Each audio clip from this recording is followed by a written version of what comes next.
no hemos empezado siquiera la portada de los periodistas. Resulta, maestro Hernández, que ahora que como no tiene el señor Delgado, no tiene ya límite, es decir, ya no hay anuncios comerciales aquí en donde estamos, resulta que como ya no tiene necesidad de rendir cuentas a ningún productor, porque pues, se puede ir de largo, pues agarra monte. No hay quien lo detenga. Por eso le apagas el micrófono, ¿verdad? Tengo que estarle apagando el micrófono. Le damos la bienvenida a José Hernández, al Monero Hernández, aquí a los periodistas. Muchísimas gracias, maestro, por estar esta tarde aquí. No, muchas gracias a ustedes. Felicidades a los dos por este nuevo espacio, que ese sí está tiene mucho límite, mira. No puedo mover casi nada. Sí, te metimos a la cárcel, a una cajita ahí para que no nos hagas desperfectos como sueles hacerlos en tus cartones. Muchísimas gracias, Pepe. Gracias, Monero Hernández, por estar aquí en Los Periodistas. ¿Tienes buena mano? Yo predije que iban a romper récord de audiencia, y así como predije eso, ahora hago la predicción de que justo en estos momentos se va a desplomar toda la audiencia. Ahorita todo el mundo le está pagando ya. No, por favor, maestro. No, fíjate que tenemos ahora mismo 19,000 personas conectadas en vivo. Le agradecemos a todos que estén aquí, pues sobre todo a nuestro invitado, al Monero Hernández. Álvaro Delgado tenía muchas ganas desde hace tiempo de invitarte. Ya ves que tuvimos la oportunidad de estar en Los Periodistas. Estuvimos ahí, nos hicieron ustedes el favor de estar ahí. Y luego nos dimos Álvaro estaba, no, pues no vamos, no hay que ir. Porque nos correspondieron con la invitación y dijo, no, es que son muy grillos esos moneros. Y entonces nos fuimos a ver ahora nosotros a los moneros, nos brincamos fuimos hasta Canal 22 en una odisea que pues yo lo lamentaba mucho porque saqué a Álvaro de la cueva en donde vive para llevarlo a pesar de todos los riesgos que implican por su edad, maestro. Sí. Por su edad. Yo lo sé. Y bueno, pues la aventura. Pero ustedes fueron los padrinos de esta temporada de Chamuco TV. Es correcto, Así es correcto. Que tenemos que tener buena suerte todos para poder contagiarla, ¿no? De periodistas a Chamuco TV, contagiarnos la buena suerte para tener más audiencia, ¿no? Maestro, ¿cómo? Adelante, señor Delgado, por favor. No, es que iba a preguntarle a José Hernández que, sí, en efecto, por supuesto, yo trato siempre de manifestar mi gratitud cuando hay apoyo a una actividad que uno realiza, particularmente la actividad periodística. Y sí, por supuesto que cuando acudimos con ustedes a Canal 22, que se transmite también en Canal 11, que se transmite también en TV UNAM, lo hicimos con muchísimo gusto. El que sacó de su covacha fui yo, al señor Páez, pero qué bueno que tuvo el arrojo de ir. Y ahora muchas gracias por estar en este espacio, Pepe, porque no es sencillo a veces, sobre todo cuando se pierde un espacio en los medios convencionales, en radio en particular y en televisión. En televisión no tanto, pero radio es una preocupación nuestra. Nosotros no quisimos dejar pasar ni un solo día, porque tenemos un enorme respeto por las audiencias, que es a las que uno se debe. Tiene que estar pensando no en los colegas, menos en los políticos. Tiene que pensar siempre en los que son usuarios de la información, a las audiencias a las que nos debemos, y por supuesto, en el caso del día de hoy, por supuesto que alguien que hace un trabajo como el que tú haces, pues sí, nos pareció que era importante que estuvieras en Los Periodistas en en el tercer día de este programa, en el inicio ya de una semana, y por supuesto que te damos las gracias, cómo no. No, pues Maestro muchas Hernández, gracias a ustedes, a sus órdenes. el país arranca la elección más grande de su historia. Y también quizá, como en ningún momento, sí hay una lucha por el control de la nación.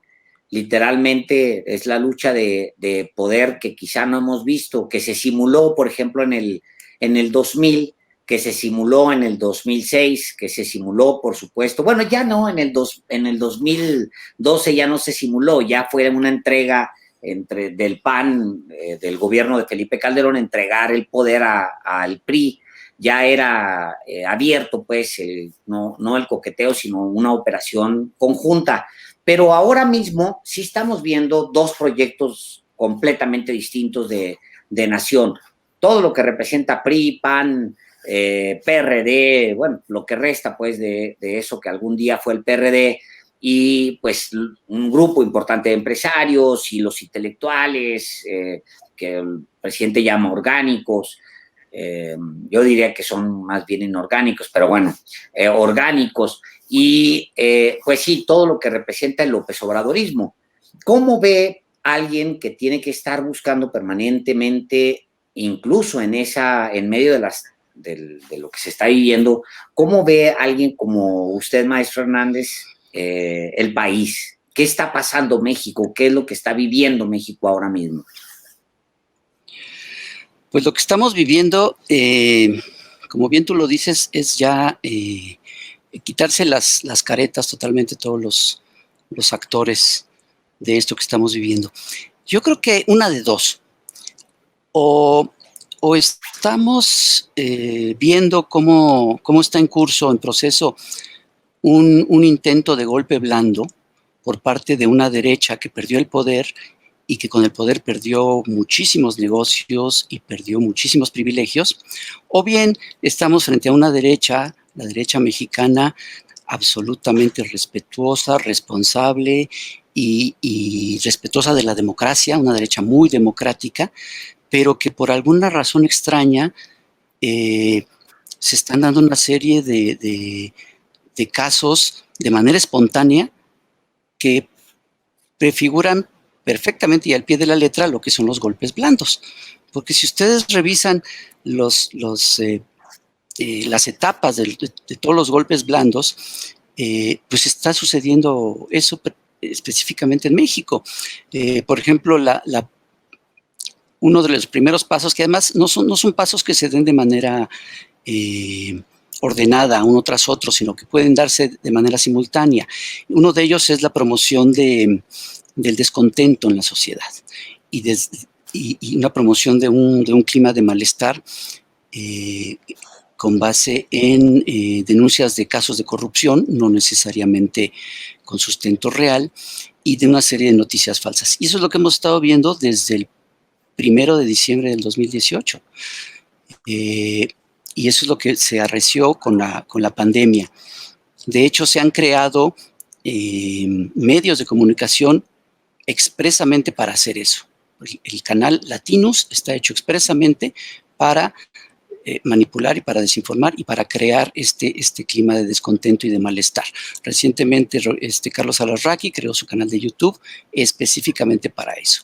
Esa es una de las etapas. Otra es las campañas de defensa de la libertad, las falsas campañas de defensa de la libertad de prensa y derechos humanos, el firmar desplegados en donde se advierta a la sociedad de que la democracia está en riesgo y de que la libertad de expresión y la libertad de prensa están seriamente amenazadas, y acusar de autoritario al gobierno, no sé si les suene familiar, pero eso también lo estamos viendo.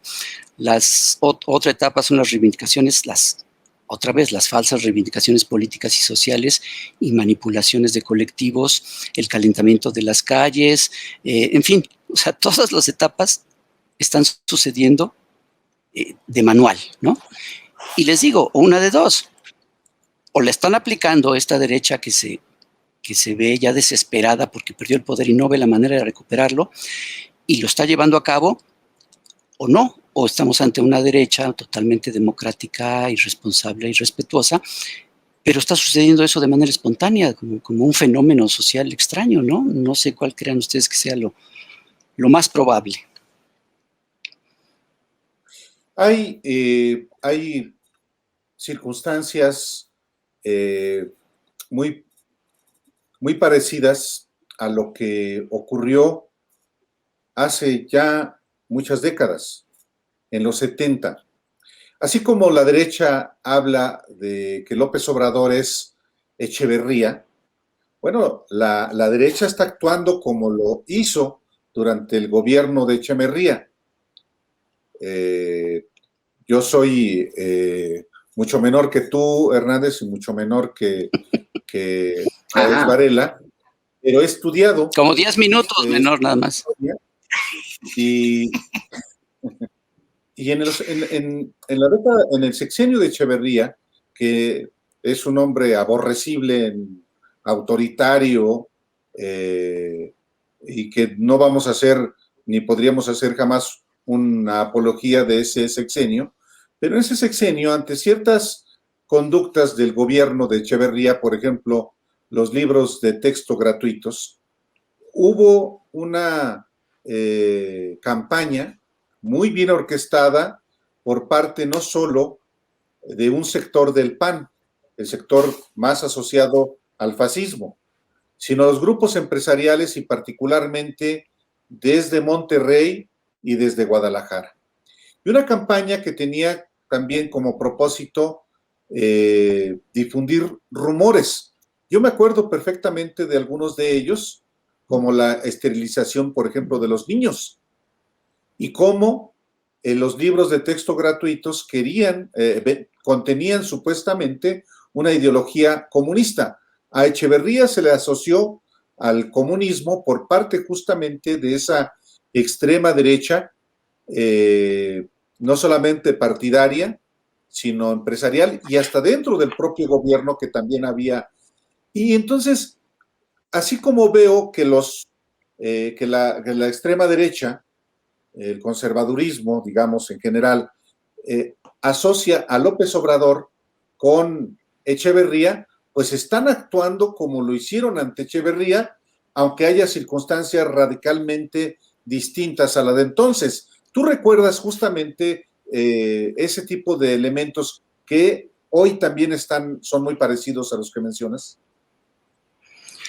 No lo recuerdo porque yo era un bebé en esos años. Tú lo recuerdas bien, lo entiendo. Pero yo sí era un bebé en ese entonces. Pero sí se entiende porque el gobierno de Echeverría, y como fue también el de López Portillo después, fueron los últimos gobiernos que, si bien fueron gobiernos muy corruptos, gobiernos, sobre todo el de Echeverría y el de López Portillo, fueron increíblemente corruptos y autoritarios, pues fueron los últimos gobiernos nacionalistas, en donde todavía existía el pacto social y del que nacieron muchas cosas, y que fue lo que los neoliberales llegaron a destrozar, entre otras cosas para poder disfrutar no solo de los negocios, sino de toda una ideología pues que convenía más a sus intereses y que iba totalmente en contra del nacionalismo que todavía defendían gobiernos, insisto, aún autoritarios y represores como los de López Portillo, Echeverría o Díaz Ordaz, pero que eran gobiernos nacionalistas, que entendían de alguna manera la importancia de mantener el control del Estado en una serie de sectores estratégicos.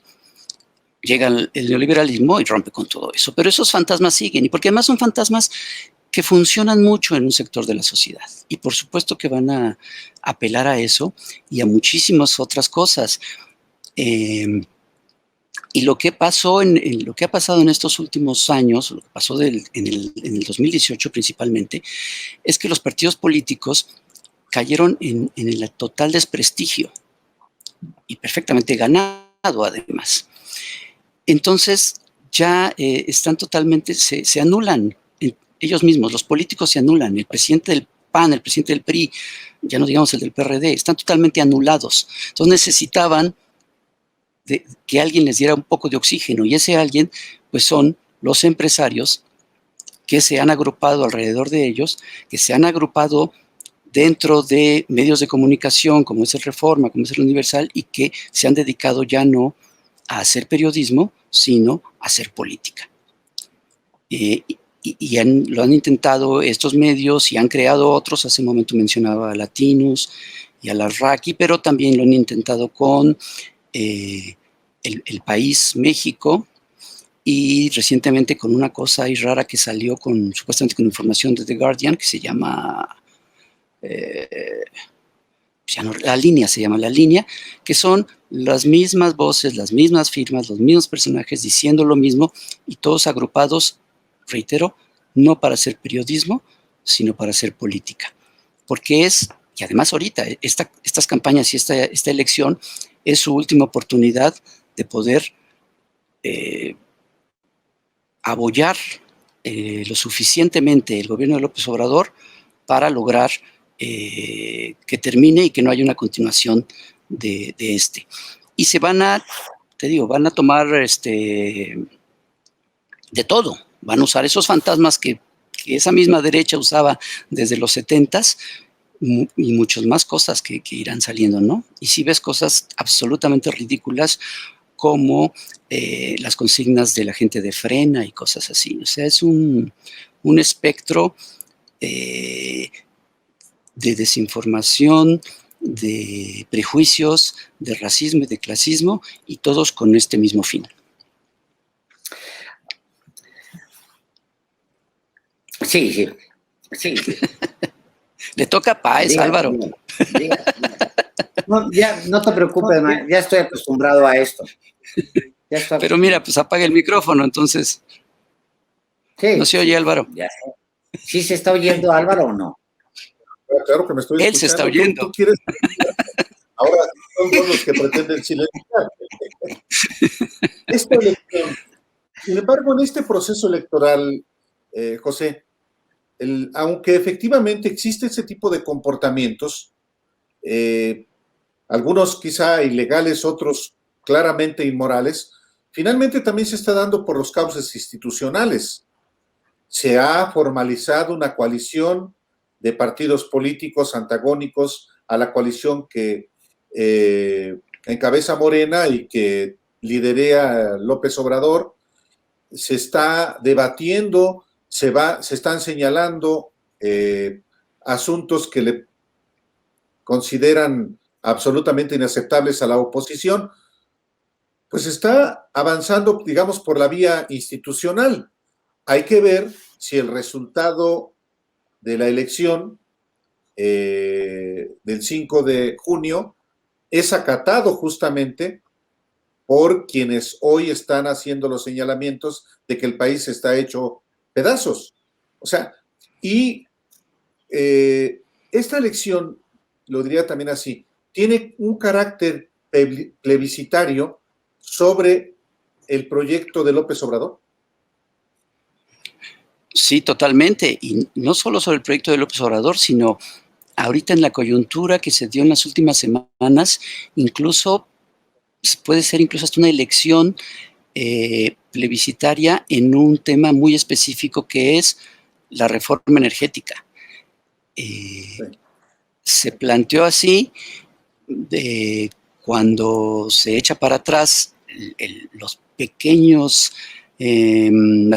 correcciones, por decirlo de alguna manera, que hace López Obrador a la reforma, a la contrarreforma energética de Peña Nieto, y hacen que el tema se vuelva importante en estas elecciones. Es eso, y lo importante aquí va a ser el Congreso, evidentemente. Claro, también las gubernaturas y tal, pero yo creo que la clave aquí es el Congreso. Y la tirada es esa, la tirada es quitarle la mayoría a Morena en el Congreso para poder echar para atrás todas las pequeñas o grandes posibilidades que tenga el gobierno de López Obrador de meter sus reformas como la reforma eléctrica. Y sí, sin lugar a dudas que es plebiscitario. Y repito, es la última oportunidad que tienen. A mí me preocupa porque la derecha en México nunca se ha caracterizado por ser una derecha responsable.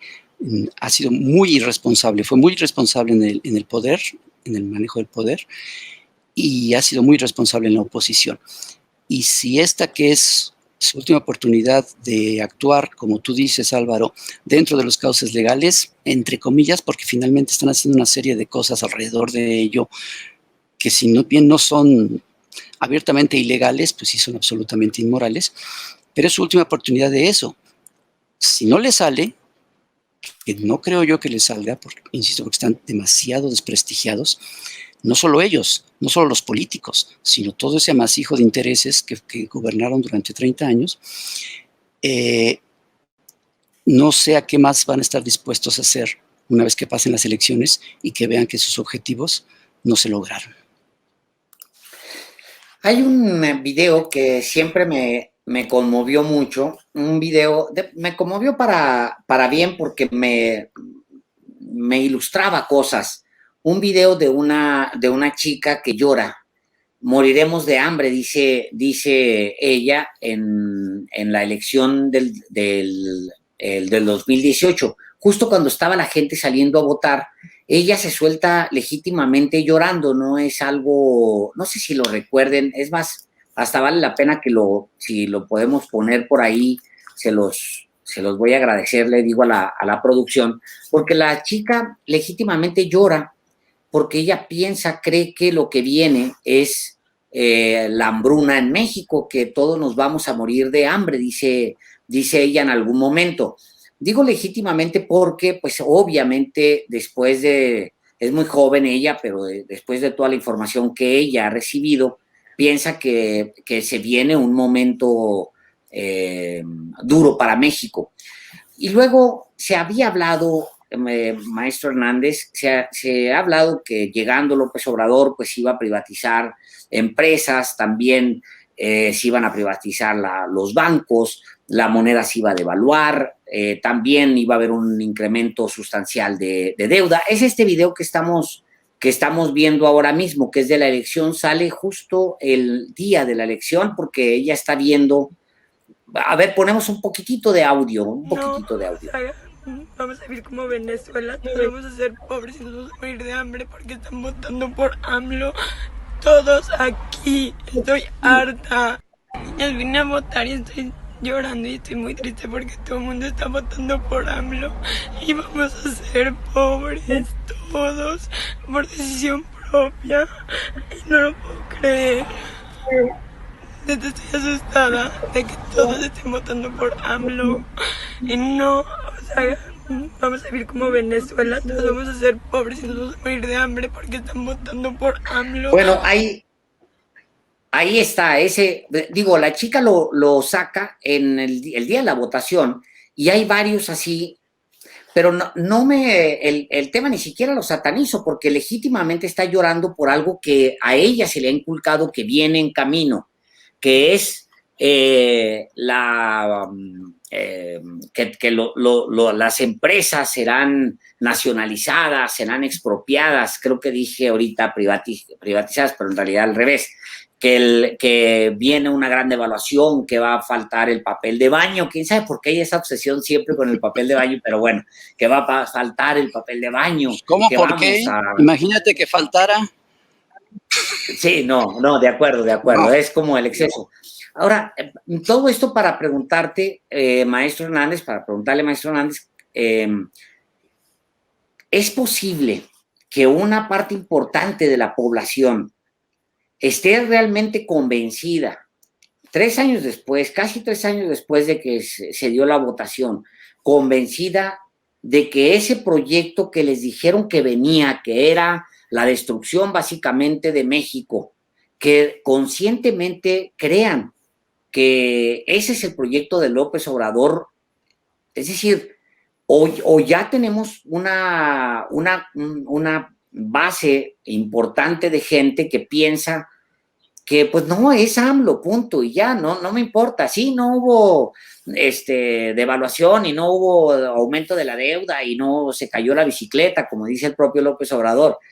Pero bueno, pues no me gusta. y ya. No me importa el proyecto de nación, ni me importa absolutamente nada. Simplemente voy a votar en contra de este tipo porque no me gusta y ya.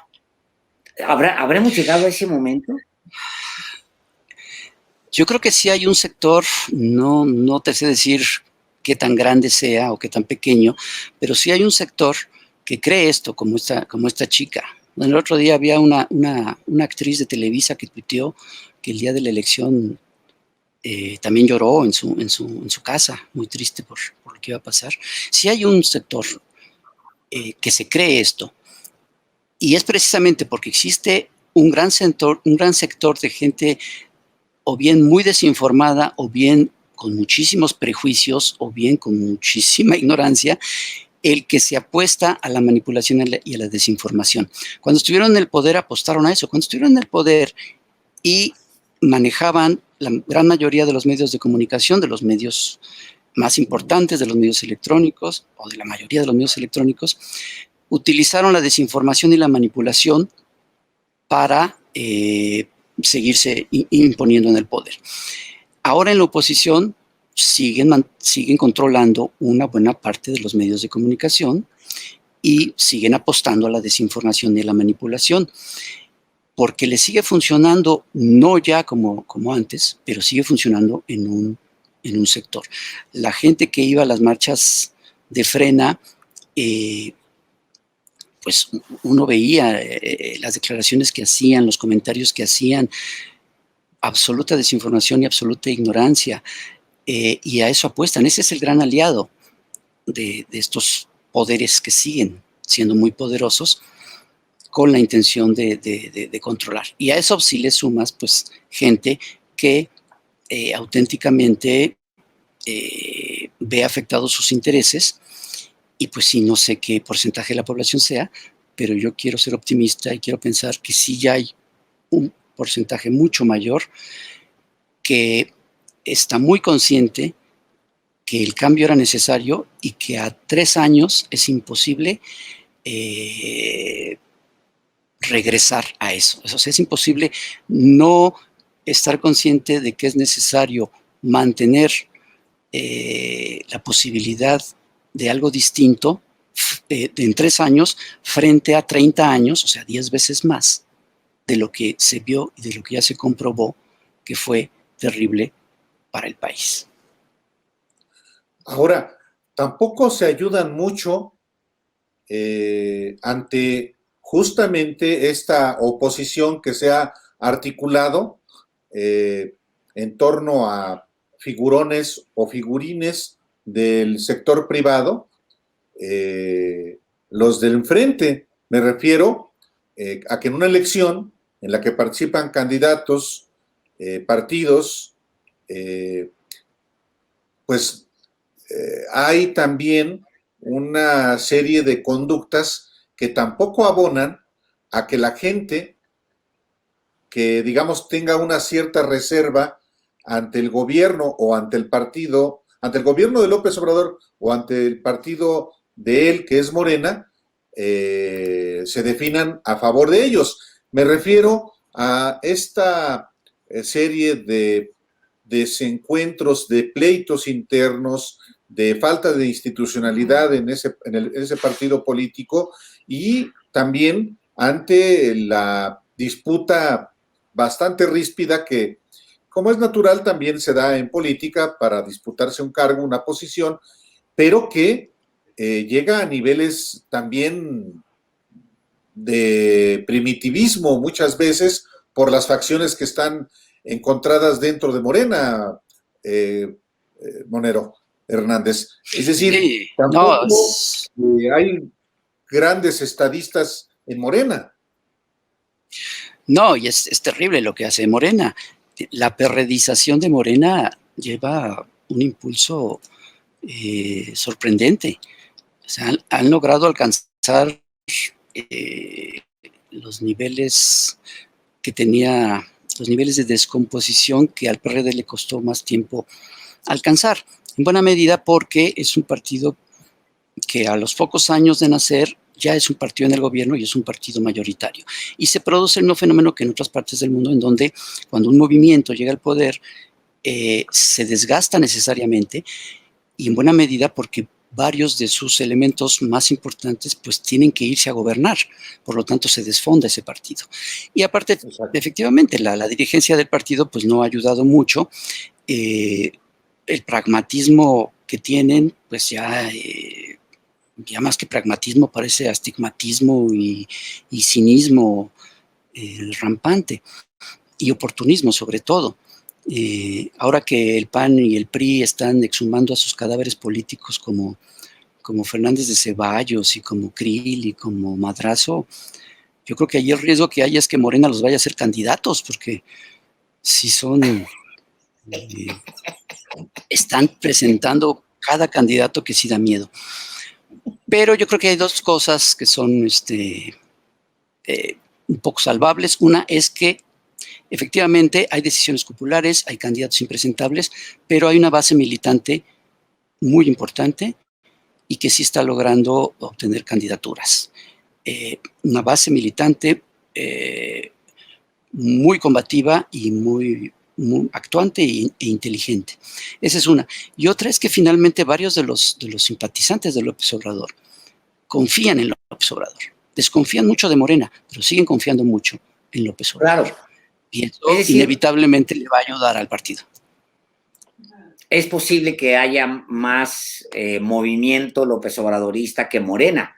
Y es más probable que el López Obradorismo subsista después de esto y que Morena no sepamos. O sea, vimos al PRD convertirse en esa chatarra que vemos ahí.